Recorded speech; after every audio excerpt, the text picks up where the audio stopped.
Boa noite, irmãos. Que a graça e a paz do Senhor Jesus seja uma verdade na nossa vida. Deixa eu só me organizar aqui rapidinho. Quem não estava aqui ontem à noite, pode levantar a mão por gentileza. Cara, depois eu me apresento de novo, conto da minha esposa, dos meus filhos, que eu sempre gosto de falar deles, né? Que daí na próxima sessão provavelmente vai ter mais pessoas. Eu faço isso uma vez só. Então quem estava aqui tem a responsabilidade, o dever de contar, né, alguns elementos daquilo que a gente buscou trabalhar ontem, para quem não teve oportunidade de estar ontem e está apenas hoje, tá? Abre tua Bíblia em Atos capítulo 19, por gentileza, e deixa aberto lá, que a gente não vai ler ainda.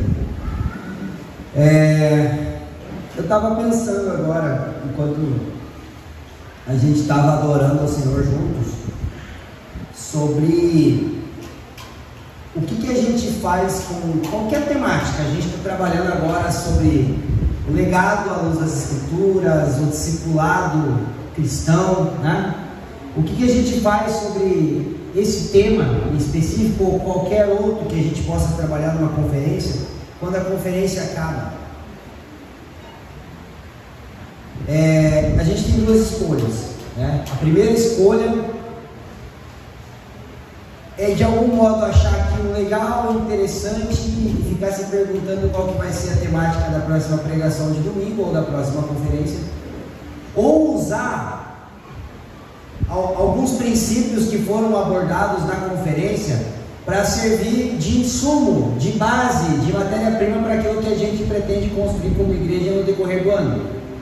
Então veja bem, existe uma intencionalidade no coração dos pastores e líderes de uma comunidade saudável quando Deus coloca no coração deles sobre trazer determinada pessoa para tratar de determinado tema.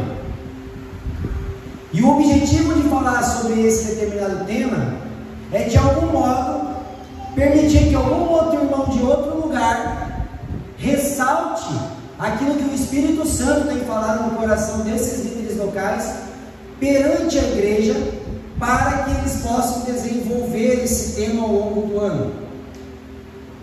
Então, na verdade, aquilo que a gente está falando vai começar a ser falado ainda mais quando a conferência acabar. Quem está entendendo? Então não tem a ver com adquirir conhecimento durante alguns dias apenas, tem a ver com enfatizar aquilo que acreditamos que o Espírito Santo está direcionando para esse tempo, para a igreja local, para que a gente possa desenvolver a partir daqui. Então, apesar de a gente ter uma expectativa daquilo que o Senhor pode fazer nesses dias, Fabiano, a minha expectativa é o que Deus vai fazer quando eu for embora. A minha angústia vai começar na segunda-feira. Eu não estou nervoso para pregar. Não é porque eu prego bem, mas porque eu sei que Deus vai usar eu apesar de mim. Mas a minha angústia é o que faremos com aquilo que vamos ouvir. E por que eu estou dizendo isso? Eu acredito que para tudo que nós ouvimos de conhecimento da palavra de Deus, principalmente em dias em que nós estamos reunidos na nossa igreja local, até mesmo em horários atípicos, como um horário desse, que a gente sabe que não é nem de noite, nem de tarde, então é ruim para sair de casa. E em dia de Grenal, eu entendo, né? Os irmãos do Rio Grande do Sul é um dia importante para alguns irmãos, né? Então eu sei que é um esforço. Mas nós devemos encarar um momento desse sob uma responsabilidade de dispenseiro, como o próprio Paulo se vê como um dispenseiro nas Escrituras. O que é um dispenseiro? É alguém que administra a dispensa. Então nós estamos aqui não apenas como pessoas que viemos para comer, nós estamos aqui como pessoas que são responsáveis por administrar alimento. Quem está entendendo o que eu quero dizer? Estamos juntos aqui? Porque o discípulo, como nós falamos ontem, ele não é aquele apenas que vem para comer, mas ele vem para servir uma mesa. Então nós estamos falando sobre o alimento e não sobre comer o pão. Quem está junto comigo? Então, com base nisso, nós precisamos entender que nós temos muito trabalho depois que essa conferência acabar. Eu não vou estar mais aqui, obviamente, mas nós temos muito trabalho. Então veja bem, ontem eu falei algo que eu queria ressaltar de novo. Todos vocês são plantadores dessa igreja local. E quando os líderes dessa casa, ou os líderes nessa casa, me dão a oportunidade de vir da minha cidade para cá, para cooperar nessa plantação, eu falo a vocês como um plantador dessa igreja. Então eu também me sinto parte dessa plantação. Eu também me sinto responsável por aquilo que está acontecendo aqui. E eu, apesar de ser tomado de um senso de responsabilidade que me angustia, que faz eu ficar tentando escolher as palavras corretas, o jeito mais certo de comunicar, de se portar perante os irmãos, de orar a Deus por vocês quando eu volto, apesar de ter todo um senso de responsabilidade, eu devo ser aqui a pessoa que tem menos senso de responsabilidade por vocês. Por quê? Porque uma pessoa de fora não pode se sentir mais responsável por aqueles que estão dentro. Então o mais irresponsável dentre vós deve se sentir mais responsável que eu por aquilo que está sendo comunicado. Quem está entendendo? Então vamos juntos. Ontem nós falamos sobre, demos um panorama geral bem específico, né? Tipo, sobre fim dos tempos e sobre aonde nós estamos nesse relógio de Deus, olhando geral sobre o fim dos tempos, né? E nós falamos um pouco sobre a nossa compreensão atual do que é igreja, do que é ser discípulo, e dá para perceber que existem algumas coisas que a gente precisa consertar, algumas coisas que a gente precisa desconstruir, né, antes de construir. E hoje nós temos 2 sessões propostas, e essa sessão tende a ser um pouco mais prática, um pouco mais objetiva. Eu quero que a gente economize um pouco a nossa energia para alguns fundamentos que a gente vai lançar na próxima sessão. Então vamos guardar a energia para a próxima e vamos ser um pouco mais sucinto agora, ou pelo menos vamos tentar, né? Atos capítulo 19 vai servir de base para aquilo que eu gostaria de falar sobre algumas características do discipulado cristão, tá? E vai dizer assim, no verso 1 em diante: e sucedeu que, enquanto Apolo estava em Corinto, Paulo, tendo passado por todas as regiões superiores, chegou a Éfeso, e achando ali alguns discípulos, e disse-lhes: recebestes vós já o Espírito Santo quando crestes? E eles disseram: nós nem ainda ouvimos falar que haja Espírito Santo. Perguntou-lhes: então, em que sois batizados? Então, e eles disseram: no batismo de João.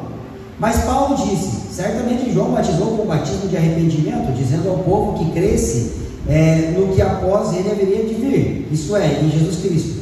Os que ouviram foram batizados em nome do Senhor, e impondo-lhes as mãos, Paulo, veio sobre eles o Espírito Santo, e falavam línguas e profetizavam. E estes eram ao todo uns 12 homens. Coincidentemente, nada que legal. Entrando na sinagoga, falou ousadamente por espaço de 3 meses, disputando e persuadindo-os acerca do reino de Deus. Mas, como alguns deles se endurecessem e não obedecessem, falando mal do caminho perante a multidão, retirou-se deles. Guarde isso no teu coração, irmãos. E separou os discípulos, disputando com eles na escola de Tirano. E durou isso um espaço de 2 anos, de tal maneira que todos os que habitavam na Ásia ouviram a palavra do Senhor Jesus, assim judeus como gregos. Então Paulo chega na cidade de Éfeso, encontra ali alguns discípulos que já estavam sendo evangelizados por Apolo, um outro apóstolo, um outro missionário que chegou em Éfeso antes de Paulo. E ele batiza esses irmãos com o Espírito Santo, impondo as mãos sobre eles, e ele continua ensinando junto com esses irmãos na sinagoga.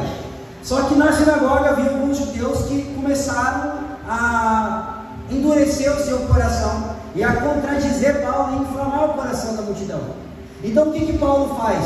Paulo separa esses discípulos e ele se reúne na escola de um irmão chamado Tirano, é interessante que ele tipo, que tinha aqui um espaço livre de tempo para usar essa escola, que era mais ou menos das 11 da manhã até as 4 da tarde, que era um calor insuportável, era um pouquinho pior do que aqui, entendeu? E aí das 11 às 4 da tarde ele sentava com esses irmãos, ensinava-lhes as escrituras, ensinava a Bíblia para esses irmãos e os discipulava ali, e não somente ali, mas a partir do relacionamento que se construiu em 2 anos. E aqui nós vemos que a partir da cidade de Éfeso, e desses 12 discípulos que estavam com o apóstolo Paulo, com Priscila, com Áquila, com Apolo, em 2 anos, toda a Ásia Menor foi evangelizada através desses irmãos. Então tem um movimento interessante aqui, né? Que Paulo, ele chega no lugar, ele encontra os discípulos, ele tira os discípulos da multidão, e ele reenvia novamente os discípulos da multidão. Agora abra comigo em Mateus capítulo 5, por gentileza, que talvez vai ficar um pouco mais fácil da gente entender esse raciocínio. Mateus capítulo 5, verso 1 diz assim: E Jesus, vendo a multidão, subiu ao monte, e assentando-se, aproximaram-se dele os seus discípulos.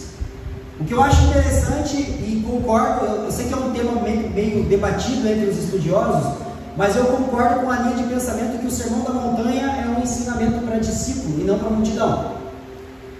Porque se a gente partir do pressuposto que a multidão não nasceu de novo, não adianta pregar moralidade para quem não nasceu de novo, porque é a mesma coisa que passar maquiagem no cadáver, não vai adiantar nada. O cara nem nasceu de novo e a gente quer que ele pare de beber. Não é porque a bebida faz mal para ele, é porque a bebida ofende a gente. E é por isso que ele não quer andar com a gente, porque ele não nasceu de novo, ele vai continuar bebendo. Então assim, Jesus não está pregando para as multidões, sabe? No Sermão da Montanha. Ele sobe ao monte e aproximam-se dele os seus discípulos.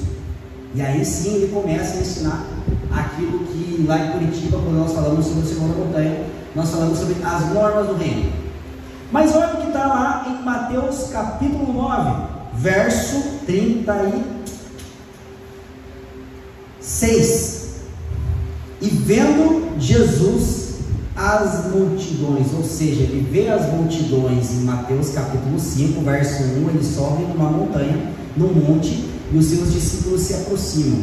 Passam-se 4 capítulos da narrativa de Mateus, e novamente vendo Jesus as multidões. Mateus está sendo bem intencional naquilo que ele está construindo. Ele usa novamente a mesma terminologia, e ele diz assim: teve grande compaixão delas, porque andavam cansadas e desgarradas, como ovelhas que não têm pastor. Então disse aos seus discípulos: a seara é grande, e realmente a seara é grande realmente, mas poucos os obreiros. Rogai, pois, ao Senhor da seara que mande obreiros para a sua colheita. Esquece que a tua Bíblia tem capítulo e versículo, porque a original não tinha. E olha o que diz o texto na continuação: e chamando os seus 12 discípulos, deu-lhes poder sobre os espíritos imundos, para que os expulsassem, e para curarem toda a enfermidade e todo mal. Logo em seguida, irmão, presta atenção nisso. Ora, o nome dos 12 apóstolos são esses. Cara, isso é sensacional, irmão. Porque Jesus, vendo as multidões, sobe ao monte, os seus discípulos se aproximam. Aí, em seguida, um tempo depois, Jesus, vendo as multidões, tem compaixão delas, chama os seus discípulos e os envia de novo para onde? Para as multidões. Só que é interessante que ele chama os 12 discípulos e os envia como 12 apóstolos. É aqui que eles transicionam de discípulos para apóstolos. Quando Jesus sobe ao monte e os discípulos se aproximam para ouvir as exigências do reino, eles transicionam de multidão para discípulo. E quando Jesus os devolve às multidões para servir elas, eles transicionam de discípulos para apóstolos. Eu sei que existem várias designações sobre o ministério apostólico, Fabiano, mas 5 ministérios, quem é o apóstolo? Aí tem os 12 apóstolos, os apóstolos do Cordeiro, e obviamente que eles são homens distintos, né? Mas uma das definições mais simples que eu acredito que nós podemos ter acerca do que é um apóstolo: é um discípulo que foi tirado da multidão e devolvido para a multidão para servir Jesus na multidão. Então, assim, eu acredito que uma das grandes demandas que nós temos nos dias atuais é restaurar o caráter apostólico da igreja. Vou tentar te explicar o que é isso. Nós não precisamos ser uma igreja com apóstolos, nós precisamos ser uma igreja de apóstolos, onde você é apóstolo, você é apóstola, você é apóstolo, você, eu sou apóstolo, todo mundo aqui é apóstolo. Bartô, como assim? O que é um apóstolo? É um enviado, é um emissário, porque a finalidade do discipulado é o envio. Aí a pergunta que eu te faço é: você vai trabalhar como um funcionário ou como um apóstolo?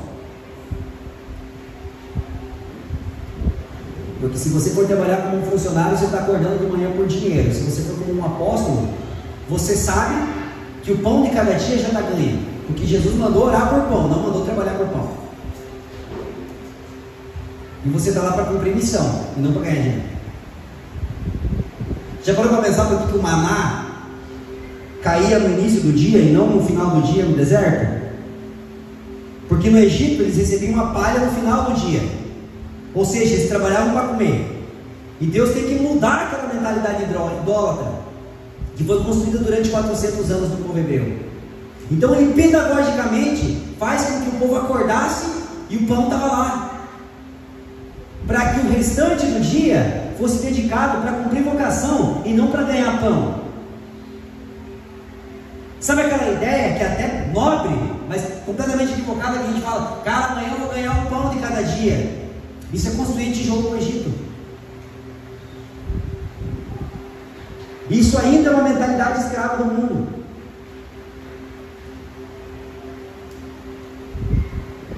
Eu preciso trabalhar naquilo que está dando mais dinheiro, ou eu preciso trabalhar naquilo que mais coopera para que eu externalize a minha vocação?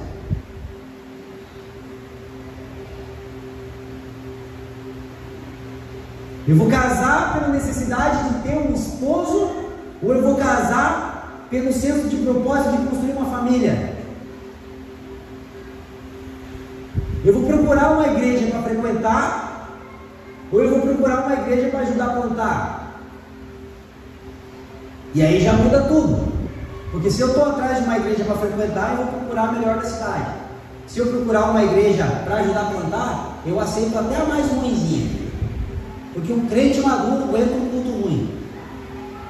E como a gente às vezes tem dificuldade de esperar a maturidade das pessoas, a gente está tentando produzir culto bom para crente, sendo que o culto bom devia ser para Deus, não para crente, né? Quem está entendendo? Então, assim, ontem a gente falou sobre a necessidade de transicionar de multidão para discípulo. A gente nem desenvolveu isso direito, e eu já estou falando que não é por aí que a coisa para. A gente precisa transicionar de discípulo para apóstolo. Ou seja, a gente precisa passar por uma crise de emancipação, ruptura, rompimento. Porque sem emancipação não existe amadurecimento.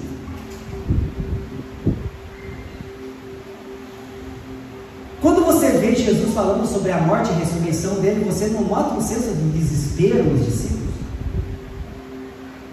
A gente vai ficar sem você, como assim? Sabe o que Jesus está fazendo ali, Cleiton?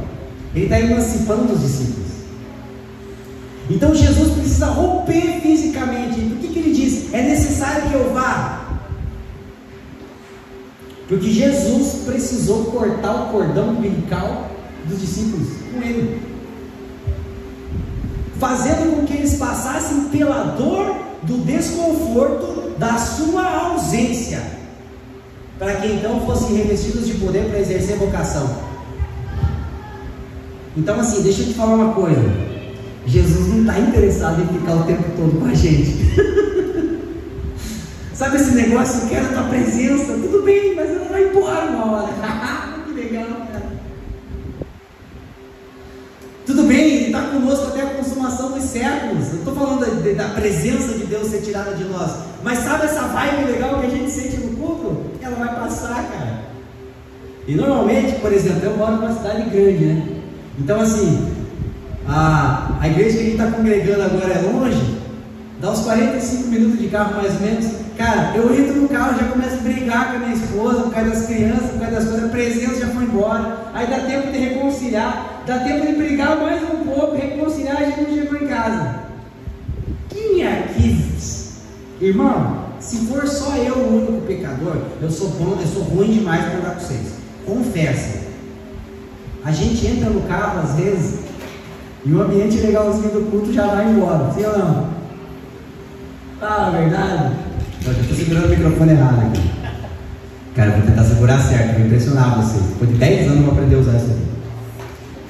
Então assim como uma criança tem dificuldade de desmamar, assim como um pai sente dor de deixar o filho no primeiro dia da escola, cara, aquilo destrói com a gente. Eu sempre falava, cara, que eu ia ser um pai ponta firme. Quando eu vi a Gigi, a do meio, a mochila maior que ela, cara, que é aquela miudinha, assim, aquela coisinha, tipo, parecia uma mochila andando sozinha, assim, eu falei, que meu bebê tá crescendo. Eu vou lá buscar ela, eu vou mandar ela no que vem, você nem precisa.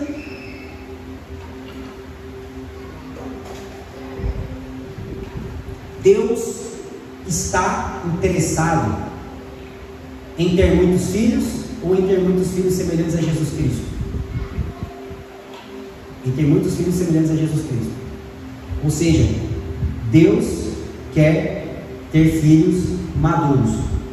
Então Deus ter nos adotado não é o final, mas é o início. A adoção não é o fim, a adoção é o meio para a maturação e desenvolvimento de uma família espiritual, onde nós alcançamos a estatura de Jesus.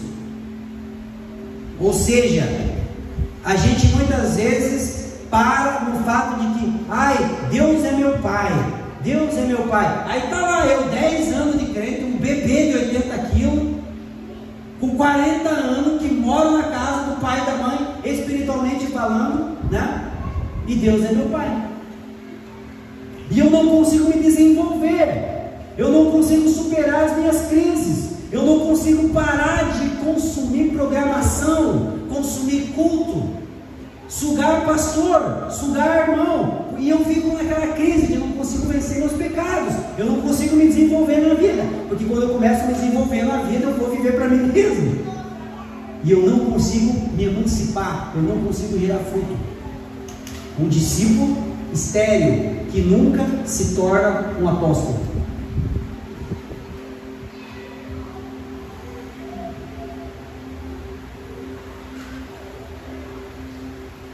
Então assim, é bom e agradável que vivamos unidos entre irmãos.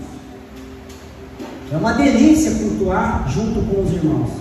Somos um corpo assim, bem ajustado, né? Do lado do campo, que música bonita, daí a gente parte o pão, tá junto aqui.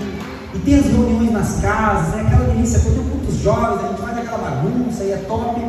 Só que é o seguinte, no dia seguinte, aquela esposa difícil te aguarda, aquele patrão difícil te aguarda, aquela casa complicada te aguarda, aquele ambiente hostil te espera, e é aquele ambiente hostil que nós podemos chamar de as multidões. É lá que você se torna um apóstolo.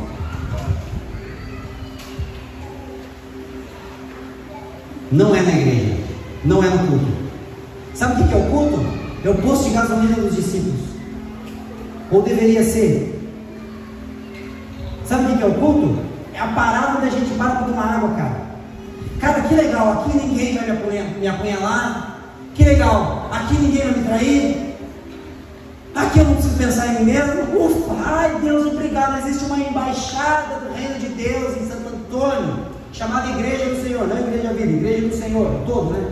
Aqui eu estou em paz, eu venho aqui, bebo água, me fortaleço, e amanhã eu volto para me tornar um apóstolo.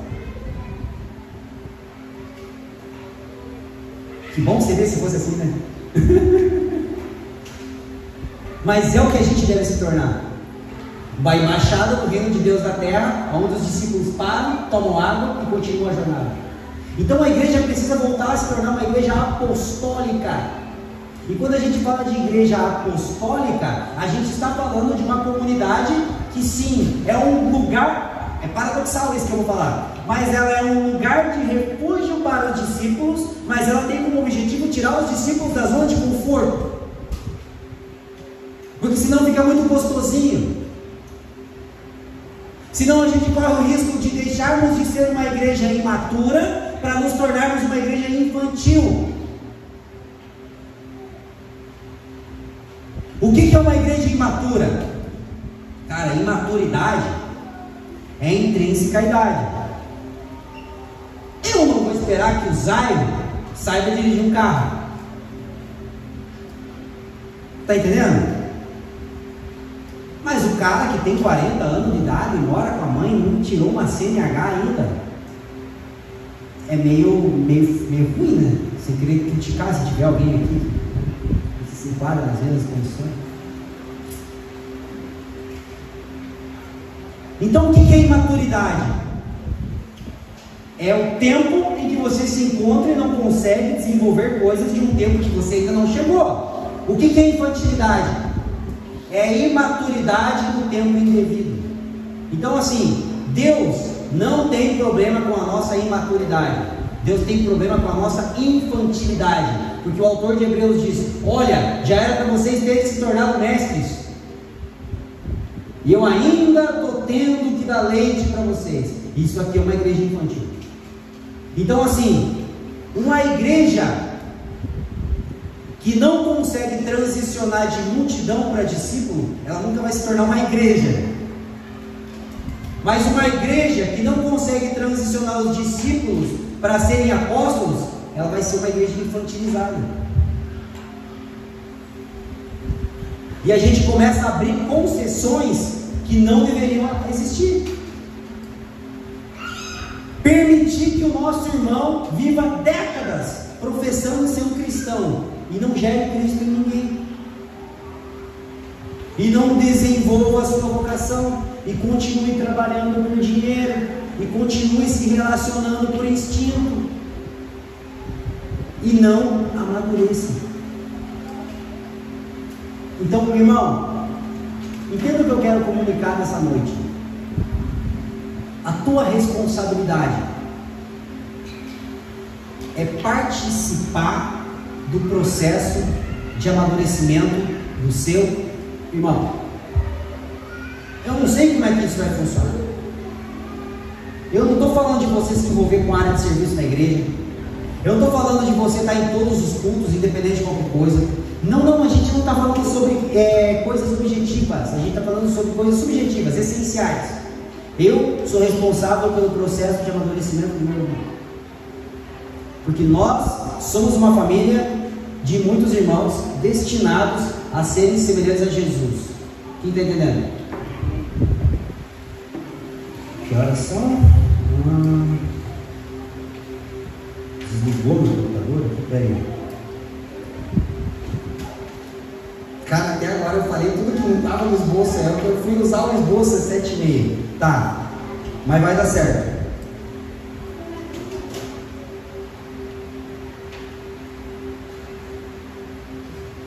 Então eu gostaria de falar junto com o time de pastoreio dessa igreja, como se eu já fizesse parte de vocês aqui.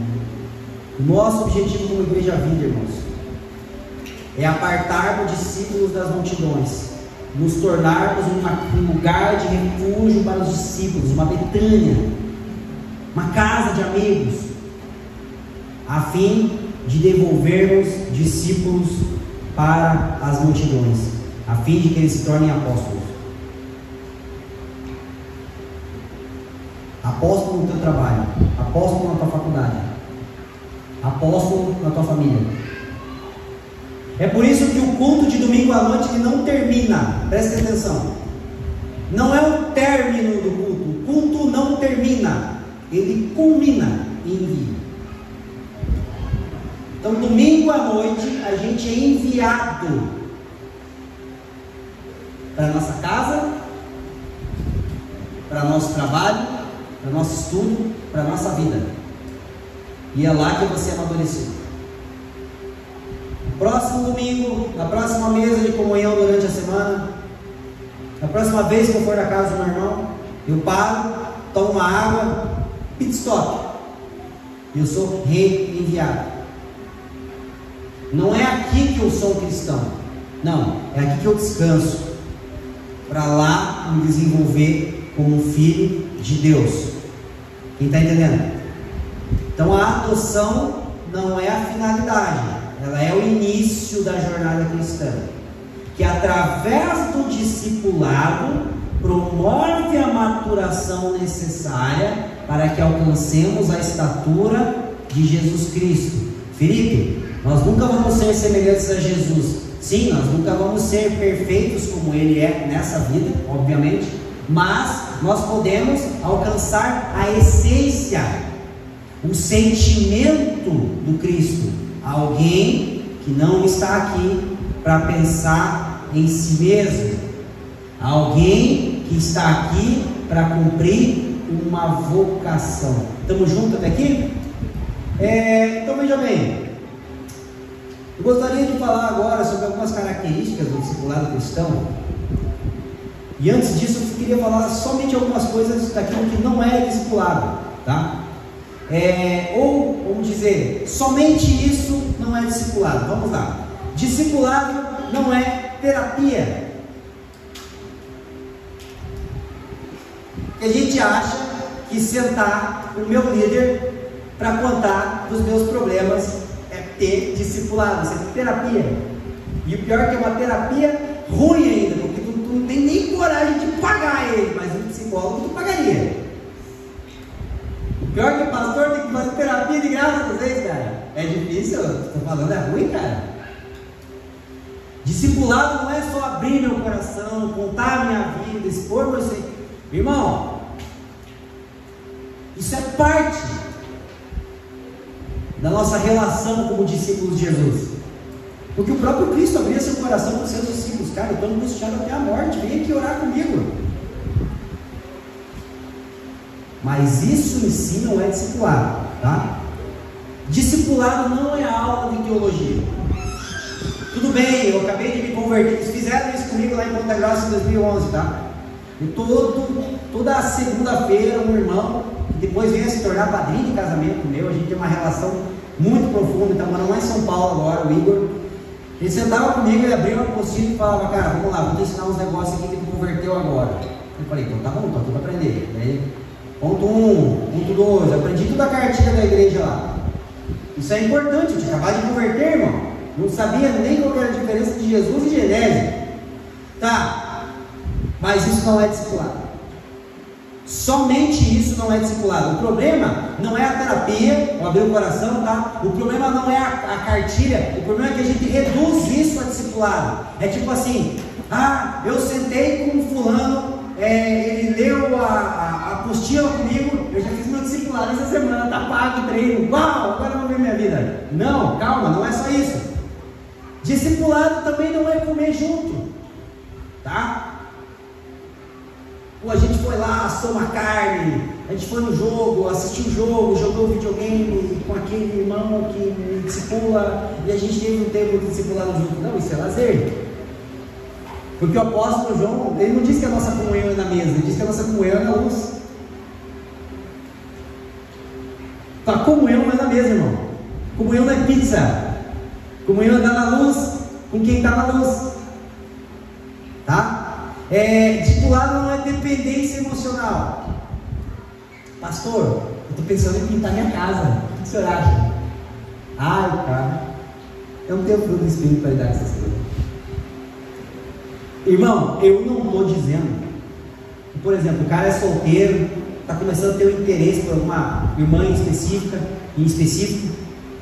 Cara, antes de começar a gostar, se tu sentir que a frequência cardíaca aumentou um pouquinho, chega e fala: cara, é o seguinte, eu acho que eu achei minha erva, me ajuda aí, porque eu não tenho experiência no negócio ainda. Compartilha antes. O problema é que hoje os caras não querem conselho, irmão, eles querem ajuda. Que conselho é tipo assim: pastor, me dá um conselho, eu vou para cá ou vou para lá? O que é ajuda? Pastor, comecei a me relacionar, o que eu faço? Então você não está pedindo um conselho, está pedindo ajuda. E eu como pastor, eu como discipulador, eu como líder, eu estou aqui para te dar conselho. Eu sou obrigado a te dar um conselho. Eu não tenho obrigação de te ajudar, porque às vezes você decidiu fazer uma bobagem e eu não vou te ajudar com ela. É diferente. Pastor, irmão, fulano, ciclano, estou pensando em trocar de carro, o que tu acha? Cara, vamos dar uma olhada como é que está a tua vida financeira, né? Eu sei, às vezes vocês podem estar precisando, às vezes pode ser só um desejo, tá tudo certo, é legal, né? Mas vamos dar uma olhada aqui.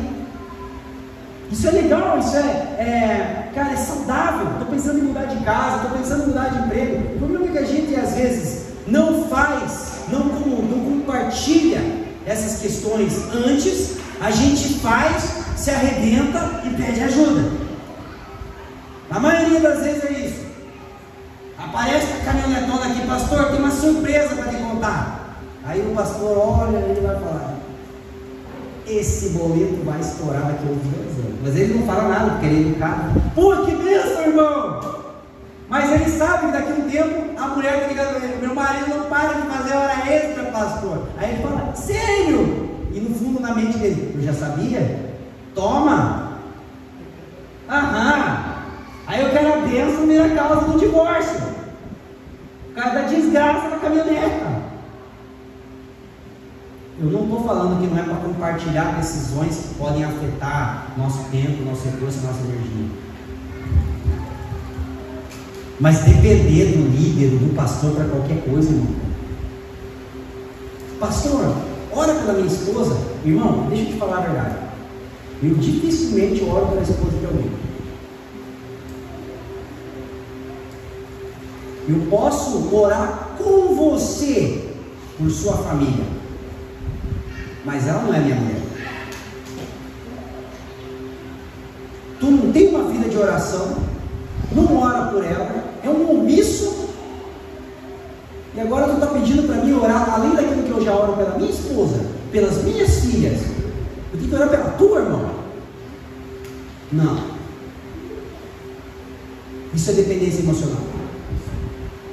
Porque, irmão, com todo respeito, podia ser o Billy Graham ressuscitado aqui. A oração do Billy Graham não tem mais efeito na vida da Juliana Torres Anchieta Bartoszewski do que a minha oração.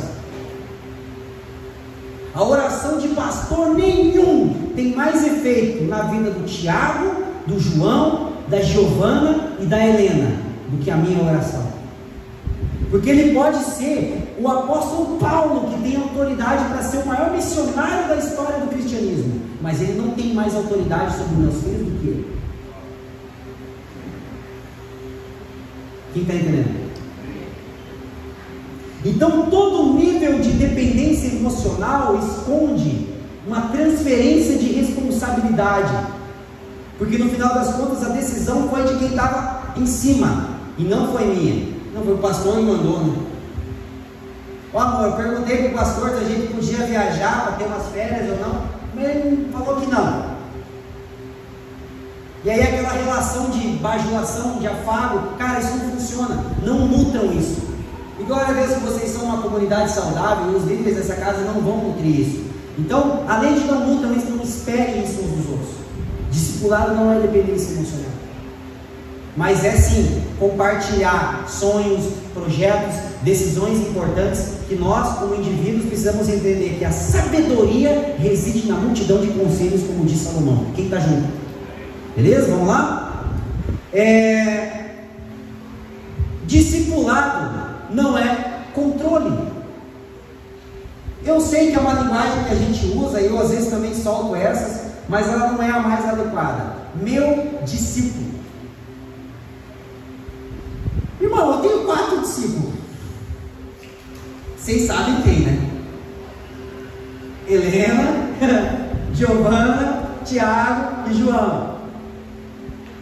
5, contando com a Ju. Por eles eu devo morrer numa cruz. Os outros são discípulos de Jesus, que a mim foram confiados. E o meu papel não é tornar eles semelhantes a mim. O meu papel é tornar eles semelhantes a Jesus, até se eles discordarem de mim. Veja bem, o ápice do discipulado cristão não é obedecer em todas as coisas,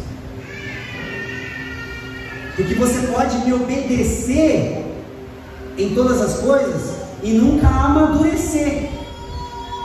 Então veja bem, o que Jesus dizia para os discípulos? Vem e vê. Veja bem, da onde você está, você deve estar vendo umas luzes azul, Mateus 10, 1 ou 2, um ventilador girando e uma parede branca. Da onde eu estou? Estou vendo parede branca também, aqui também tem ventilador, estou vendo as mesmas coisas, eu estou vendo cadeira, aqui não tem cadeira. Então assim, para você ver o que eu estou vendo, você tem que vir aqui. Para mim ver o que você está vendo, eu tenho que ir aí.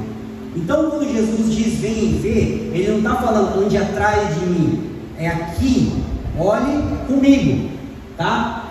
Então assim, controle, discipulado baseado em controle. Se você não fazer o que eu mando, você não é meu discípulo. Não, isso é com Jesus. Vocês são meus amigos se vocês fizerem o que eu mando. É isso que Jesus fala para os seus discípulos, ok? Mas na relação interpessoal, eu como um pastor, eu como um discipulador, eu sei que existe obediência, tá? Não estou dizendo que não tem que ter obediência em algumas coisas que são específicas à igreja, mas o meu papel é trazer você para debaixo do mesmo jugo que está sobre mim, para que a gente veja as coisas pela mesma perspectiva. É por isso, cara, pega essa que vai ajudar vocês. Tem irmãos às vezes que vêm para mim lá em Curitiba e eles querem saber de coisas profundas relacionadas à igreja, questões teológicas basilares, questões de para onde a igreja está indo, questões de aquilo que nós desejamos desenvolver enquanto irmãos. Só que esse irmão não está comprometido com nada, ele não consegue nem cuidar da vida dele, mas ele é curioso, quer saber. Aí eu olhei para um dia e falei, cara, veja bem, vamos dizer que 90% da minha vida hoje é dedicada para a igreja, não a igreja local, a igreja do Senhor. Vamos dar um benefício da dúvida aí de 10%, né? Cara, tu não está se dedicando 5% para a igreja do Senhor hoje. Não estou nem falando da igreja local, estou falando da igreja do Senhor. Você nunca vai entender na essência o que eu tenho para te comunicar, porque a gente não está vendo da mesma forma. Então nós não devemos tentar convencer quem não está comprometido com aquilo que a gente está comprometido. Quem não ama a igreja como a gente ama, nunca vai entender porque a gente sofre como a gente sofre.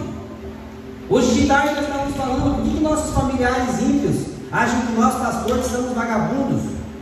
Eles chegam e perguntam, você é só pastor ou você também trabalha? Rapaz, essa pergunta dói. Porque eles não amam a igreja do Senhor como a gente ama, então eles não vão entender porque a gente sofre como a gente sofre, pelo que a gente sofre. Então, numa relação de discipulado, a gente precisa entender o seguinte: nós não estamos aqui simplesmente para convencer pessoas a nos obedecer. A obediência não é a finalidade do discipulado. A obediência é um meio para trazer pessoas para o mesmo nível de compromisso. Não estou falando de envolvimento, porque é claro que uma pessoa que está em tempo integral vai ter mais envolvimento do que uma pessoa que é CLT, isso é óbvio.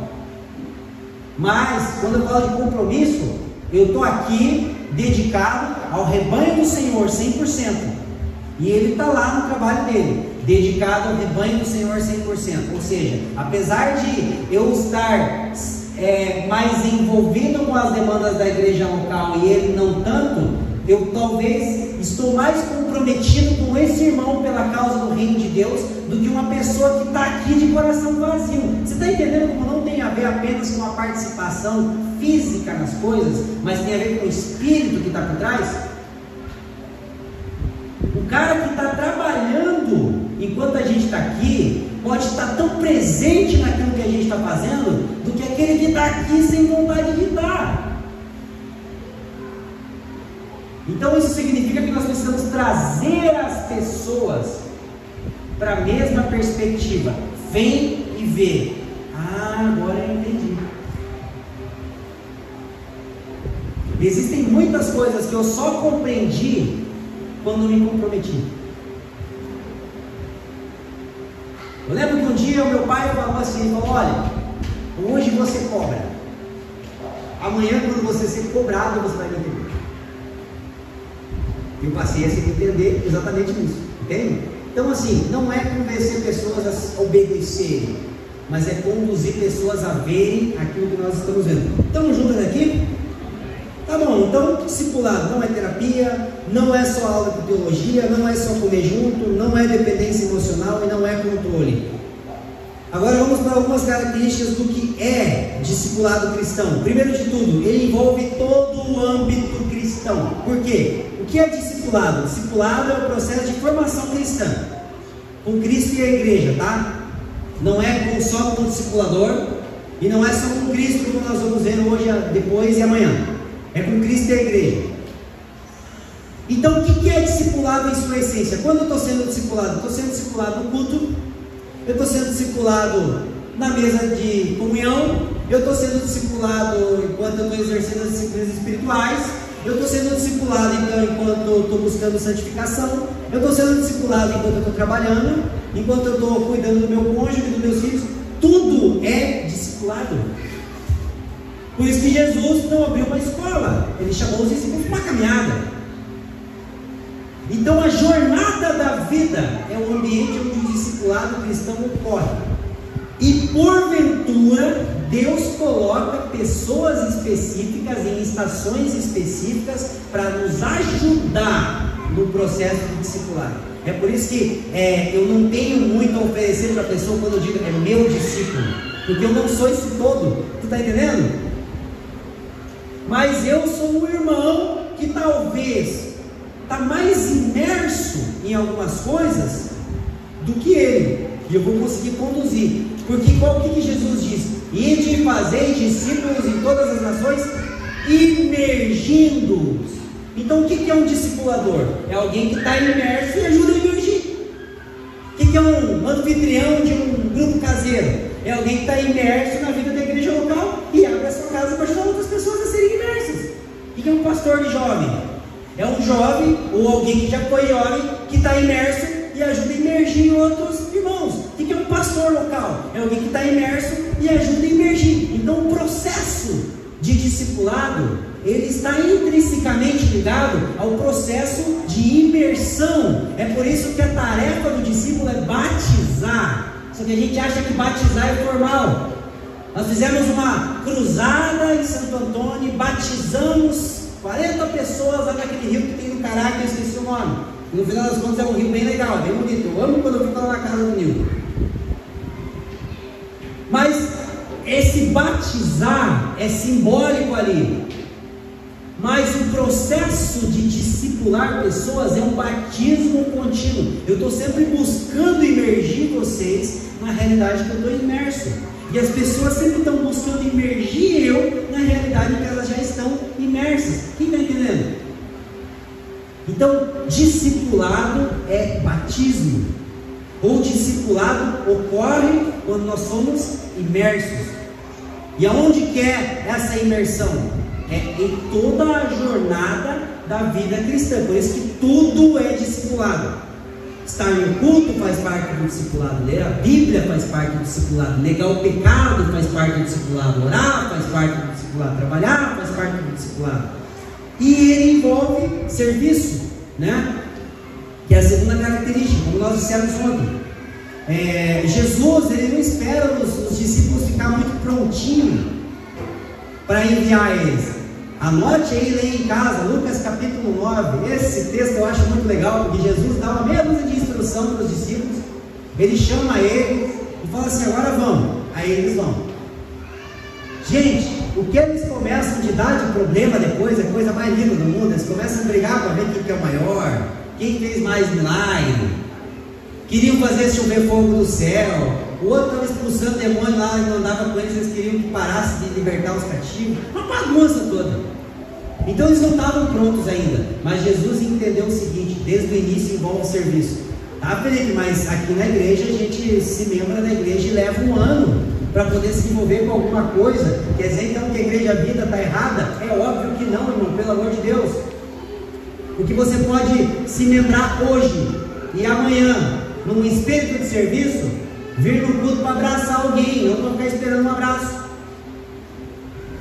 Eu não vou mais naquela igreja, eu fui 3 cultos, o pastor me abraçou, depois ele parou de me dar oi, interesseiro. Será que é porque ele não acha que você já cresceu o suficiente para entender que agora tu pode vir para abraçar alguém que também está chegando junto com ele? Às vezes aquilo que a gente acha que os líderes estão subestimando nós, na verdade eles estão tentando tratar a gente como adulto, mas a gente não quer largar a chupeta. Emancipação, desmame, rompimento, ruptura. Às vezes, níveis menores de afeto significam maiores reconhecimentos de maturidade. Eu vou ter que explicar isso, que não tem nada a ver com o que eu estou falando aqui, mas é um parênteses, tá? Por exemplo, eu vou na casa do meu pai hoje, seu José Bartosevski. Eu tenho 30 anos, ele deve estar com 60 e alguma coisa. Se eu chegar na casa do meu pai me dá cola, ele olhar e falar assim: rapaz do céu, eu já estou ficando velho, eu nem consigo pegar no colo. Pai, embala eu me dormir. Aí eu ficar no colo do pai toda hora, assim, cheirando o pescoço dele. Claro que eu sou meloso. A Juliana fala: quando vai para casa dos teus pais é um nojo, né? Eu falo: é verdade, eu vejo minha mãe de vez em quando, né, pela mora da cidade. Aí eu fico tudo meloso com a minha mãe. Só que assim, é um afeto de saudade. Mas vamos dizer que eu tivesse a relação com o meu pai ou com a minha mãe, que é a mesma relação que eu tinha quando eu tinha 5 anos. Não, quando eu estou na casa do meu pai, eu só durmo se for no colo dele. Ele olhar para mim e falar: cara, pelo amor de Deus, eu não tenho tempo para ficar segurando o macho no colo, some daqui, cara. Ui, me largue, vai procurar outra mulher, rapaz. Por quê? Eu e o meu pai hoje, nós temos menos afeto, mas nós não temos menos afeição, tá? Só que tem menos demonstração de afeto, num certo sentido, porque existe mais maturidade. Quem está entendendo?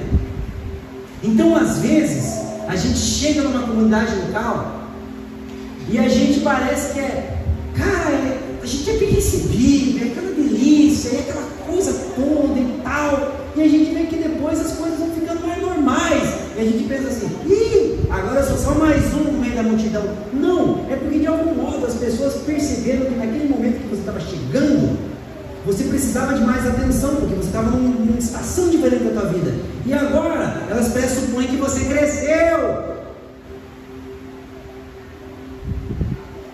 Amém? Emancipação.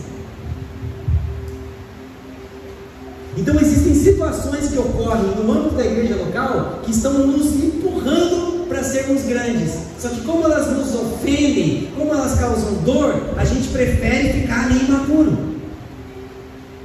Toda a emancipação envolve dor. Olha uma mulher quando vai emancipar a criança da barriga, ela quase morre de dor. Tu já parou para pensar que a gente não nasce, a gente é expulso de dentro da mãe? Tu ficou tão grande dentro da barriga da tua mãe que ela teve que romper com ela. Então, na medida em que a gente cresce, a gente rompe com certas estações da nossa vida. E muitas vezes a nossa dificuldade de romper para crescer é porque nós não queremos deixar as coisas de menino. Quem está entendendo? Se eu não tivesse aceitado sair da casa do meu pai, eu nunca teria me tornado um pai. E hoje, eu tenho o ônus do meu pai ser meu parente, ele não é mais minha família. Mas eu só constituiria uma família se eu entendesse que uma hora eu teria que virar minha parentela. E hoje, quem senta do lado, no banco do lado do carro, não é mais minha mãe, é minha esposa. Mas eu tive que passar por uma dor para chegar nesse lugar. É a mesma coisa em relação à igreja. A igreja envolve sair da zona de conforto nas nossas relações para que a gente possa crescer. É por isso que existem momentos que a gente vai receber mais afeto e mais atenção, e existem momentos que a gente vai receber mais responsabilidade de trabalho. Não tem nada a ver com ofensa, irmão, tem a ver com o processo de crescimento. É um filho crescendo em casa. Eu nunca espero que o Thiago e o João façam as mesmas atribuições que a Helena com 8 anos faz. E eu não cobro da Helena com 8 anos o que eu vou cobrar dela quando ela tiver 16. A afeição não diminui, mas a demonstração afetiva vai mudando, porque o nível de responsabilidade vai mudando. Porque eu, como pai, se eu infantilizar a Helena, eu não sou um bom pai, porque eu tenho a missão de formar uma mulher e não de garantir uma filha. Quem está entendendo? Então nós, como líderes, como discipuladores, como pastores, nós não temos o dever de assegurar que as pessoas venham no culto. Nós temos a responsabilidade que quando elas participam da vida da igreja local, elas cresçam. Nós estamos aqui para formar homens espirituais e não para garantir, para assegurar membros assíduos. É diferente. Mas vamos avançar. Discipulado não é por afinidade, tá? Muitas vezes Deus vai colocar pessoas na nossa vida que a gente não vai muito com a cara delas de início. Cara, isso é tão legal. Porque veja bem, tu não vem para a igreja para fazer amigo. A igreja não é bar, não é clube. Eu não vou na igreja para ter amigo. Eu vou na igreja para ver meus irmãos. E nem sempre eu sou o melhor amigo do meu irmão. Isso é fato, acontece isso. Então a afinidade não tem a ver com ser família, necessariamente, tá? Não é que a gente aqui é um monte de gente que não se suporta, mas porque a gente é irmão que a gente se serve. Mas é que a afinidade é um sentimento. Ah, eu não gosto muito dele porque ele é torcedor do Grêmio, cara. Eu sou colorado, eu não quero ver muito assim. Não gostei daquele jeito. Irmão, vamos lá. Você acha que Jesus gostava dos 12? Olhando bem para o perfil dos 12. Um dia foi um irmão lá em casa, todo arrotando aquela maturidade, todo assim, sabe, nossa, o quê? Falando de teologia e tal, para querer impressionar. Eu ali escutando, né? Trabalhando com cor e escutando. Ele não funcionando quietinho. Eu falei, cara, por que tu não cola com os jovens da igreja e tal, né, cara? A gente está com uma demanda grande ali, servir aquela galera. E eu não quero ficar tanto em evidência, senão parece que fica centralizando muito a minha imagem. A galera cola muito em mim, eu não quero gerar dependência, eu quero promover uma mesa, né? E falar, cara, eu não gosto de estar muito com aquela galera lá. Eu acho que isso é muito infantil. Eu falei, cara, tu já parou para perguntar se eu gosto de tu vir aqui em casa? Você acha que eu queria estar com você agora ou com a minha mulher? Você acha que eu gosto de estar tomando café com macho na oficina e deixando a mulher lá embaixo assistindo TV sozinha, cuidando de 4 crianças? Fala a verdade, você acha que eu acho você mais bonito que a Ju? Você acha que eu cheguei da correria toda que eu estava agora, estou aqui trabalhando com couro, e você acha que eu queria estar aqui com meu filho ou com você, mano? Tu não é tão bonitinho assim. Tu não faz meu tipo, cara, já sou casado, mano. Ele olhou e falou assim, ô Bartô, eu falei, cara, sabe o que é o problema, cara? Você quer se relacionar com as pessoas por afinidade e não por responsabilidade. Você só senta na mesa de quem você gosta. Eu sei por que você está aqui, porque eu sou um pastor pregador da igreja. É legal estar com um pastor que prega, mas o irmãozinho lá que ninguém quer estar com ele, que é um João ninguém para ele você não tem agenda. Porque eu sei, porque fulano de tal, aí eu soltei os nomes, né? Começamos a se arrebentar. Fulano de tal está mandando mensagem para você há 3 semanas para estar junto e você não tem mesa para ele. Eu te liguei ontem perguntando se tu podia vir aqui em casa, falou que podia. Você está aqui pelo teu interesse, não é porque tu quer me ver. Claro, depois dessa porrada, eu falei, cara, deixa eu te falar, sabe o que acontece? Estou falando isso porque eu te amo. Tu é um cara sensacional. Tu é um cara entendido das escrituras. Você é um cara articulado. Você é um cara responsável, trabalhador, correria. Só que tu é menino porque tu só pensa em você. Tu não entendeu que você é um doador de vida e não um consumidor de vida. Cara, emancipa. Ficou 2 semanas sem falar comigo. Eu fiquei uns 2 meses sem falar com ele. E depois ele começou a se envolver com a galera mais jovem. Ele falou, cara, entendi. Pensa num cara sensacional. Sabe o que ele precisou fazer? Cortar o cordão. Mas na hora de cortar o cordão, a gente forçou a amizade ali, porque eu achei que ele ia me bater. Era bombadinha da academia, sabe? Falei, rodei hoje, cara. Mas não vai me bater na minha casa, pensando comigo. Mas teve uma hora que teve que forçar a amizade. Então, assim, emancipação vai gerar um nível de ofensa para promover um rompimento e para gerar maturidade. Sabe o que significa a palavra equibalo, né? Envio. E Jesus os enviou. Ou Jesus os equibalo no original. A palavra equibalo é Jesus os expulsou para as multidões. Jesus pegou, vira de costa.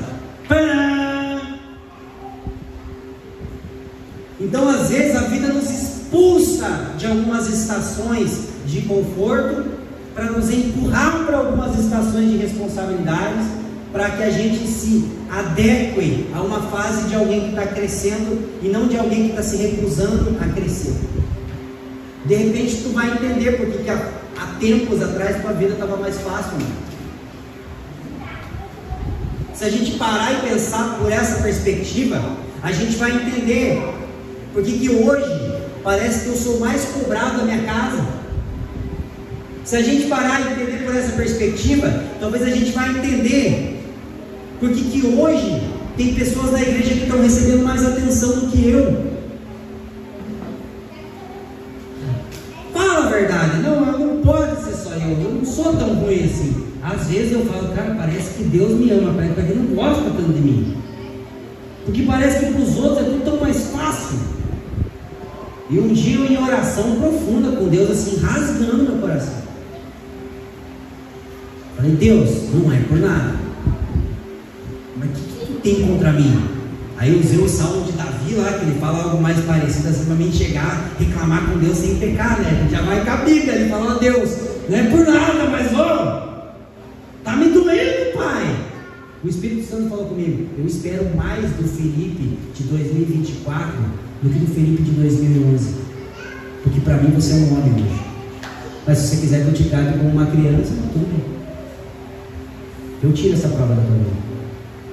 O Espírito Santo falou assim comigo, eu falei, não, tá tudo bem, ainda que eu ame de Deus lá e na segunda noite, tá tudo bem, eu sou meu pastor, nada me faltar. Como foi bom entender, cara, parecia que Jesus estava olhando no meu olho, dizendo assim, tu está entendendo porque meu pai pega pesado contigo? Porque ele acredita que você aguenta. O Felipe de hoje aguenta isso. O Felipe de ontem não. Você cresceu, cara. Então deixa eu te trazer uma boa notícia. Às vezes a vida está apertando mais. O calçado só aperta quando o pé cresce. Pessoas que nunca sentem o calçado apertar são pessoas que nunca estão crescendo. É por isso que o discípulo entende a jornada do sofrimento. Porque é o sofrimento que vai conduzir à emancipação. E é a emancipação que vai nos liberar para maturidade. O Fabiano tem compartilhado uma coisa comigo enquanto eu estou na casa dele esses dias. Ele falou, cara, eu sinto que a gente está um novo tempo, ainda não uma nova estação como um todo, mas já mudou. Só que eu quero dizer para vocês que essa estação vai promover um desconforto, tá? Porque sempre quando a gente sai de uma fase do jogo e a gente entra para a próxima fase, a gente fica um pouquinho mais confortável até dominar aquela próxima fase. Mas eu queria pedir para vocês não se esquecerem do que eu vou falar agora. Quando vocês começarem a sentir esse desconforto, se é que vocês já não estão sentindo, entendam, o Pai não está reprovando. Na verdade, o Pai está dizendo é que vocês cresceram. Às vezes, algumas falas de corredor, gente, ele não falou nada comigo, em nome de Jesus, não olha para ele quando eu falo. Às vezes, algumas falas de corredor, de tipo assim, nossa, mas há tempos atrás era assim, era assado, era tão bom. É porque era para aquele momento. Mas agora a gente cresceu, cara. Mas se tu quiser continuar sendo uma criança, tudo bem. O pai vai tirar a chupeta que está no bolso dele e vai deixar você continuar usando chupeta, tá tudo bem. Só não reclame quando alguns começarem a ter filhos enquanto você não conseguiu sair da casa do pai.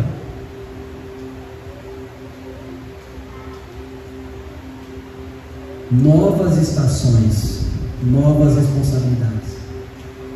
Nenhuma estação de maturidade ocorre sem um processo de emancipação.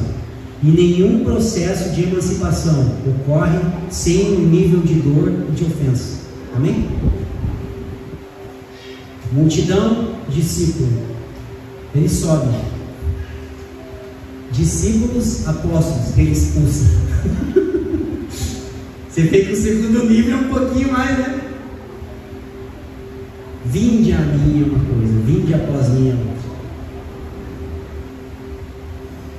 Vamos orar? Curva essa cabeça, por gentileza. Pai, nós queremos te agradecer porque você não vai nos poupar do processo que nos conduz a sermos semelhantes ao seu Filho Jesus Cristo. Eu quero orar não pelos meus irmãos essa noite, eu quero orar com os meus irmãos e agradecer por cada situação que você tem nos inserido nesse momento, tá? Obrigado, Senhor Deus, pela nossa realidade financeira, obrigado pela nossa vida conjugal, obrigado pelos nossos desafios familiares, obrigado pelo nosso mercado de trabalho, obrigado pela igreja local onde a gente está, obrigado pela sala de aula que a gente frequenta, obrigado, Senhor Deus, por cada aspecto da nossa vida que fornece tudo aquilo que é necessário para que o Senhor nos conduza a sermos um pouco mais maduros do que ontem e menos do que amanhã. Pai, algumas irmãs do Bosque de Jesus sempre falam essa frase lá em Curitiba e eu queria orar essa frase. Pai, nós não te entendemos, mas nós confiamos em Ti. Nós não sabemos ser filhos ainda, porque até há pouco tempo atrás nós éramos órfãos. Mas você nunca se esquece de ser pai. Nós queremos descansar nisso. Senhor, obrigado, porque o Senhor está nos chamando para sairmos das multidões e seguirmos o seu Filho Jesus Cristo. Mas nós queremos te pedir, no tempo certo, em cada área da nossa vida, vai nos tirando da zona de conforto, para que possamos ser reenviados para uma jornada em meio às multidões, onde nós não somos mais consumidores, mas provedores de tudo aquilo que conduz essas pessoas ao pleno conhecimento do Senhor. Obrigado porque o Senhor tem nos chamado para sermos filhos através da adoção, mas o Senhor está nos preparando para sermos pais através da maturação. Através da adoção você nos faz filhos, mas através da maturação você nos torna pai. E nós queremos ser iguais a você, porque a estatura do varão perfeito, que é de Jesus Cristo, é de quem vê a mim, vê o Pai. Assim como em Cristo nós podemos ver o caráter paterno de Deus. Eu oro para que o Senhor nos conduza a uma jornada de maturação, onde o caráter paterno do Senhor vai ser manifesto em nossas vidas. Homens e mulheres que se responsabilizam pelos seus irmãos, que são provedores de vida, que são provedores do Evangelho, comunicadores da sua palavra e cuidadores uns dos outros. É isso que nós oramos, Deus, em nome de Jesus.